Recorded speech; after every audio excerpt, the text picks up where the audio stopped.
తినే వాళ్ళకి సండే వచ్చింది అంటే నాన్ వెజ్ వండి తీరాల్సిందే. మరి నాన్ వెజ్ అలా సండే రోజు కూడా తినకపోతే ఎంత బాధగా ఉంటుందో, సమ్మర్ వచ్చిన తర్వాత మ్యాంగోస్ తినకపోతే కూడా అంతే బాధగా ఉంటుంది కదా! మరి ఇప్పుడు నేను చూపించబోయే రెసిపీ ఆ మ్యాంగోస్ తోటే. ఇలా గనక ఒక్కసారి మనం తయారు చేసి పెట్టుకుంటే, ఇక సమ్మర్‌లోనే కాకుండా సమ్మర్ దాటాక కూడా ఎప్పుడు కావాలనుకుంటే అప్పుడు మనం మ్యాంగో టేస్ట్‌ని ఎంజాయ్ చేయొచ్చు. మరి ఆలస్యం చేయకుండా ఆ టేస్టీ రెసిపీని చాలా అంటే చాలా సింపుల్‌గా ఎలా తయారు చేసుకోవచ్చో చూసేద్దామా మరి?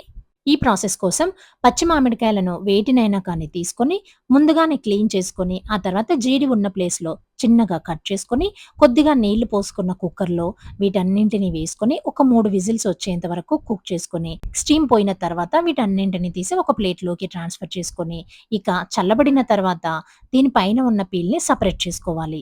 ఇప్పుడు ఈ పీల్‌కి ఉన్న గుజ్జుని ఏదైనా ఒక స్పూన్ తోటి కంప్లీట్‌గా సెపరేట్ చేసుకోవాలి.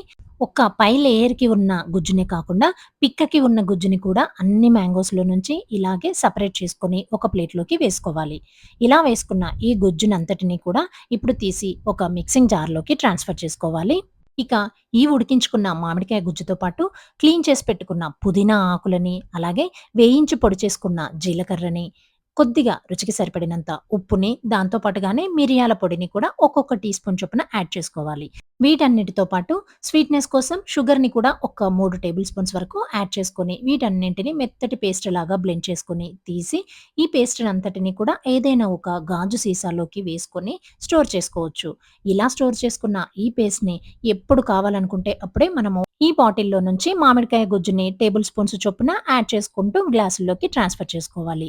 ఇలా ఇంటికి ఎవరైనా గెస్ట్‌లు వచ్చినప్పుడు కూడా అప్పటికప్పుడే ఎక్కువగా ఆలోచించాల్సిన పని లేకుండా, ఎక్కువ శ్రమ పడాల్సిన పని లేకుండానే ఈ మామిడికాయ గుజ్జుని తీసి ఏదైనా ఒక గ్లాస్‌లోకి ట్రాన్స్‌ఫర్ చేసుకొని, దాంతో పాటుగానే కావాల్సినన్ని కూల్‌గా ఉండడం కోసం ఐస్ క్యూబ్స్‌ని, అలాగే నానబెట్టుకున్న సబ్జా గింజలని కూడా ఒక్కొక్క స్పూన్ చొప్పున యాడ్ చేసుకొని, దీంతో పాటు స్ప్రైట్‌ని కానీ, సోడాని కానీ యాడ్ చేసుకొని గనక వారికి సర్వ్ చేశారు అంటే చాలా బాగా ఎంజాయ్ చేస్తారు.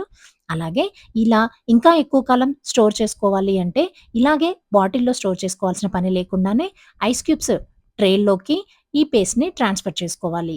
ఇలా మౌల్డ్స్ మనకి ఏ షేపుల్లో ఉన్నా సరిపోతుంది. ట్రేల్లోకి ఈ మామిడికాయ పేస్ట్‌ని ట్రాన్స్‌ఫర్ చేసుకొని, అన్నిటిని కూడా డీప్ ఫ్రిడ్జ్‌లో గంట నుంచి 2 గంటల పాటు పెట్టుకొని తీసేసి, ఇక ఆ తర్వాత ఈ మౌల్డ్స్‌లో నుంచి ఈ క్యూబ్స్ అన్నింటిని కూడా సెపరేట్ చేసుకోవాలి. ఇక బాటిల్‌లో పేస్ట్‌ని అంతా కూడా స్టోర్ చేసుకోవడమే కాకుండా, ఇలా క్యూబ్స్‌లా ఒకేసారి మౌల్డ్స్‌లో వేసుకొని తయారు చేసి పెట్టుకోవడం వల్ల, మనకి ఎప్పుడు కావాలనుకుంటే అప్పుడు వాడుకోవడం కూడా చాలా అంటే చాలా సులువవుతుంది. ఇలా తయారు చేసుకోవాలి అనుకున్నప్పుడల్లా, ఈ టేస్ట్‌ని ఎంజాయ్ చేయడం కోసం ఒక్కొక్క క్యూబ్ చొప్పున గ్లాసులో వేసుకొని, దీంతో పాటుగానే ఐస్ క్యూబ్స్‌ని, అలాగే సబ్జా గింజలని కూడా వేసుకొని, బాగా మిక్స్ చేసుకొని, అలాగే తాగేసేయొచ్చు. చాలా అంటే చాలా బావుంటుంది.